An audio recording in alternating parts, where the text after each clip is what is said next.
How to pick your brand position is the thing that stumps a lot of people. And creating or building a personal brand correctly teaches people how to treat you. Welcome to Be Bold Branding, where we discuss the power of differentiating yourself through your own unique story and standout personal brand. Hello. Hey guys, what's going on? Hi.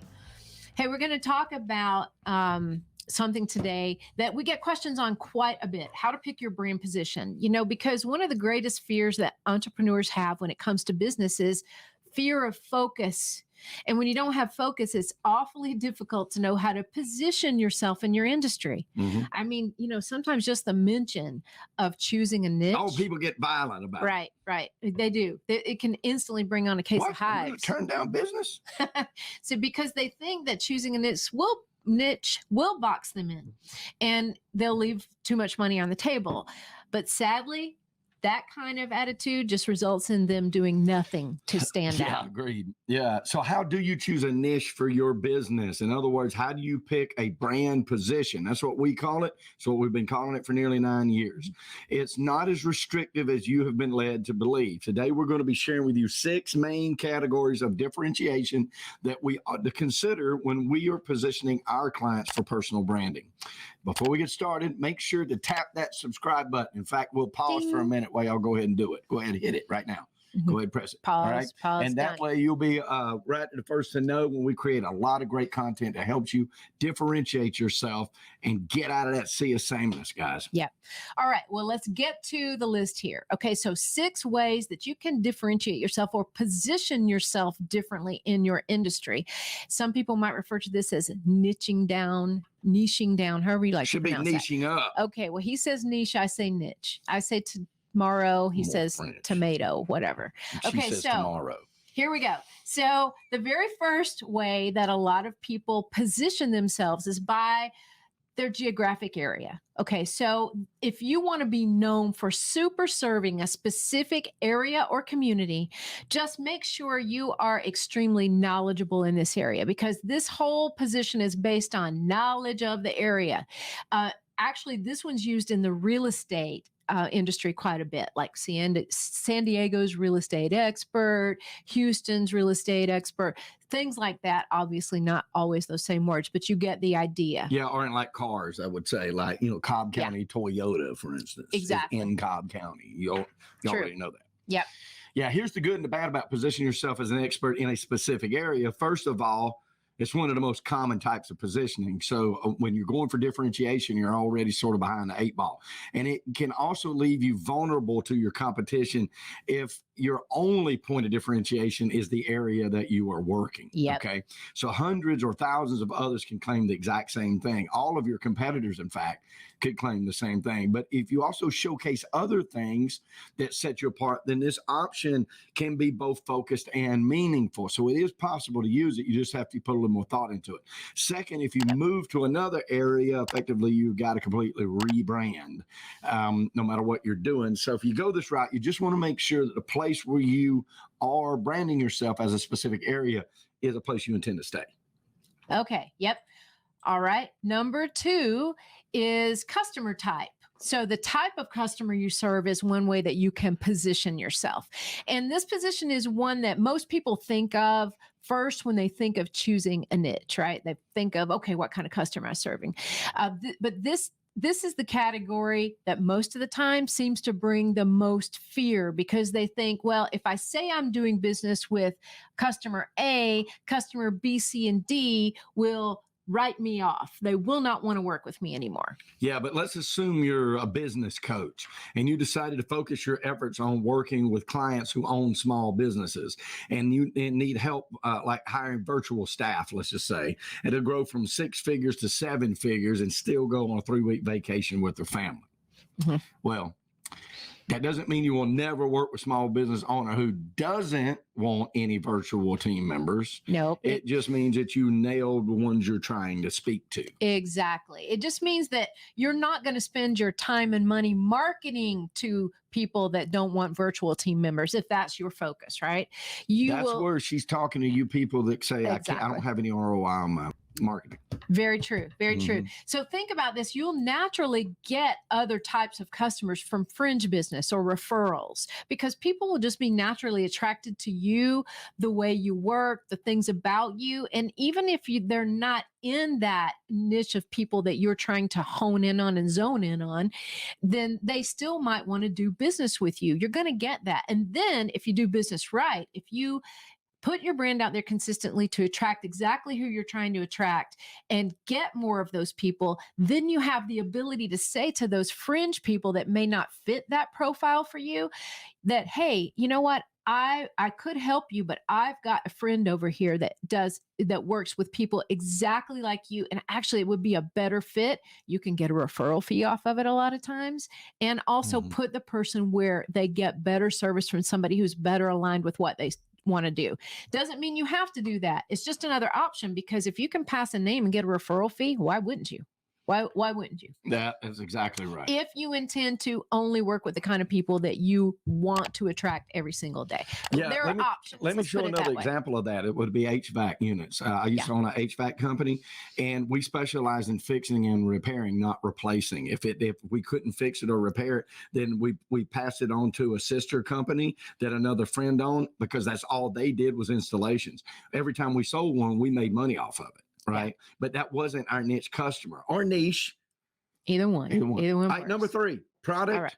or service. Okay. So this is the other way to differentiate yourself when you're thinking about this. Another valid position is to specialize in a specific product or service that you are offering, but only if your product and your service is very different from others in your industry. Are y'all seeing the theme we're trying to lay down for you right here? Be different. If you're a coach or a consultant and you help people repair their credit or keep their marriage together or invest in real estate, whatever you do, make sure that you are doing it differently. You're not just a coach. Yeah, because it just makes sense. Anybody can be known for selling a specific product or service like HVAC, right? Mhm. You haven't set yourself apart yet if you just tell people what you offer. It's Because all your competitors offer it. right. So ask yourself this. Have you created a specific system or a formula that's different from other similar products? Or does your product have specific ingredients or is made by a different process than your competitors? Think about ways to differentiate yourself within that product or service because only then will it make any sense. Right. And make you stand out. Right. Yeah. For instance, there are many people in the world that do personal branding. We're not the only company that does that. That's providing a service. There's other people that provide that service. There's other people who claim they provide that service that don't provide that service because they don't understand what personal branding service really is. But here's how we're different. Number 1, we're the most comprehensive personal brand building system across the globe. That's inarguable. Number 2, we consider 77 different criteria when we build personal brands. Inarguable. Number 3, the 3D freedom formula that we created, which goes beyond the fluff and provides a step-by-step actual formula for building a personal brand, makes us different, sets us apart. None of our competitors that even might think about personal branding are different like that, like we are. We can go on and on. Yeah, exactly. So, all right, that moves us into number 4, which is experience. You could position yourself by the amount or type of experience that you have. And few things speak louder than experience. Mhm. Okay. But we're not necessarily talking about the amount of time. We're also talking about your story and why that's important to your prospect. So when I was in media, so many of my clients wanted to make sure their commercials mentioned the number of years they've been in business. And literally I told them nobody cared. Okay. And I still believe that. Because it's not the why. It's not Right. the why. It's like, I've been doing this for so many years. Okay, so tell me the last time you made a decision solely because, well, like all else being equal, maybe you could say, okay, well, If these everything people is are equal. equal and these people have been in it for 35 years and this one just started last week. Okay, you got a case in point. But other than that, no. Right. Many of your competitors can boast a number of years of experience in a particular business. It's not the amount of time, but what type of experience that you have had and what you have learned throughout that experience and what it means to your customer. Those are the things that differentiate you. Be prepared to connect the dots and tell people why your experience matters. Yeah. So I'm going to use him for an example here. Okay. On a lot of his marketing materials, it says over 78,000 homes sold. Well, first of all, that's quite a feat. People are taken aback by that. It's what we call the disruptor, right? It's like, how does that even happen? And in fact, he has sold more homes than any other single person in history. Okay.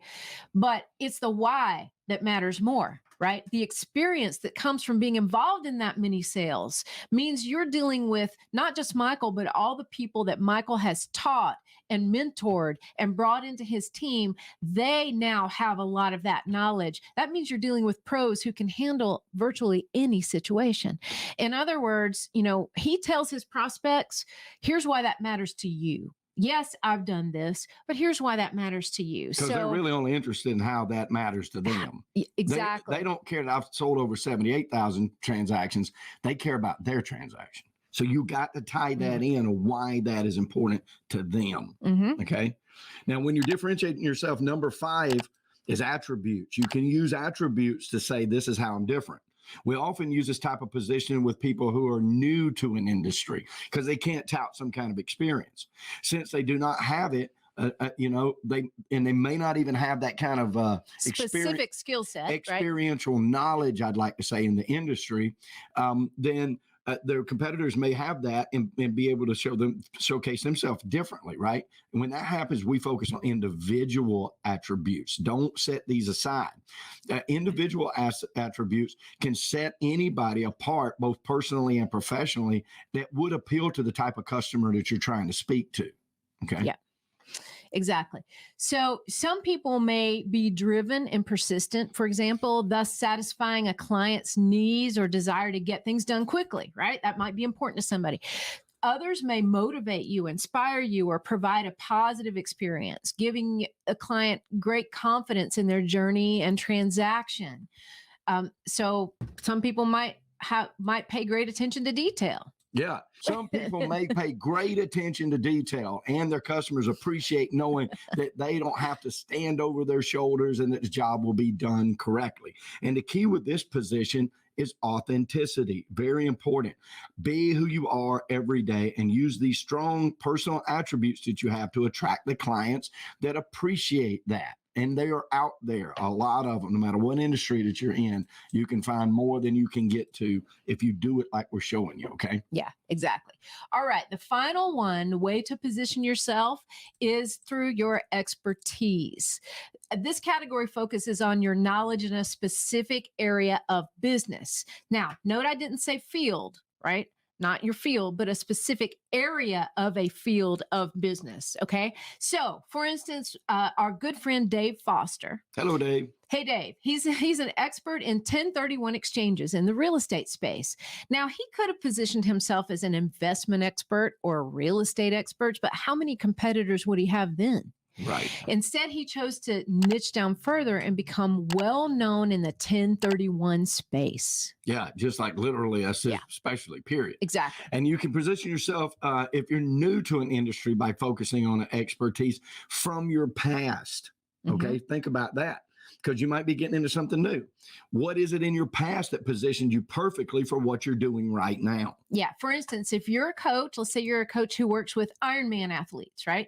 And you haven't been a coach your whole life, but you do have experience in training and nutrition that helped you excel in competitive sports. And that past expertise can position you perfectly to coach others to do the same. So it's utilizing that past expertise, even if it's not in the field you're in right now, there is a relationship to that. Yep. And the expertise position can be extremely powerful. Probably one of the most powerful approaches to differentiation, because it focuses on expertise that is exclusive to you and you only. We're all different, right? And as in all of the categories, the type of expertise that you bring to the table should match your ideal customer's wants or needs. Then you're speaking directly to that person. Yep.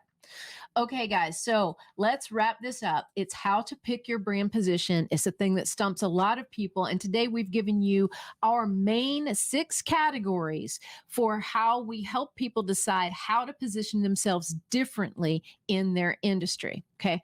And so let's wrap it up by recalling those real quick. Number 1, in a geographic area. 2, customer type. 3, product or service. 4, experience. 5, attributes. And 6, expertise. All right.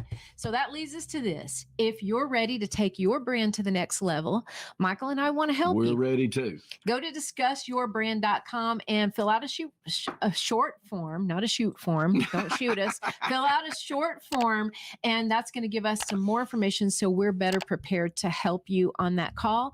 All you got to do is take the first step, guys, because creating or building a personal brand correctly teaches people how to treat you.